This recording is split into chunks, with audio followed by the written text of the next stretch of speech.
বিজেপির কাছে আমার অবশ্যই এই প্রশ্ন থাকবে যে প্রথম দিন অর্থাৎ ঘটনার ২৪ ঘন্টার মধ্যে ৫ জন অভিযুক্ত ৩ জন গ্রেফতার হলো, পরে আরও ২ জন গ্রেফতার হলো, অথচ রাজ্য বিজেপি তাদের সমস্ত সোশ্যাল মিডিয়া অ্যাকাউন্টে অফিসিয়ালি অভিযুক্ত হিসেবে ৪ জনের নাম দিল, যে ৪ জন মুসলিম সম্প্রদায়ভুক্ত।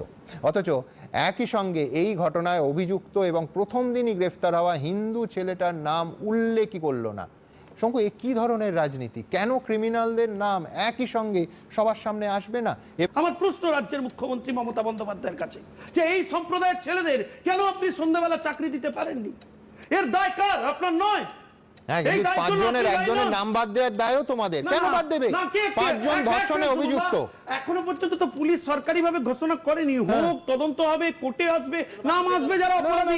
আমাদের কোনো ইন্টেনশন নেই। তাহলে বাকি ৪ জনের নাম কি করে দিলে? এটা অফিশিয়াল অ্যাকাউন্ট দলের। শুনুন না, একজন মহিলা উল্টো কথাটা বলি, যদি সম্প্রদায়টা উল্টে যেত তোমরা নামবে না? কি বলছেন? বিরোধী দলের কাছে আমার তো প্রত্যাশা যে মেয়েটি হিন্দু হোক, মুসলমান হোক, খ্রিস্টান হোক, শিখ হোক, ঝাঁপিয়ে পড়বে তো তোমরা।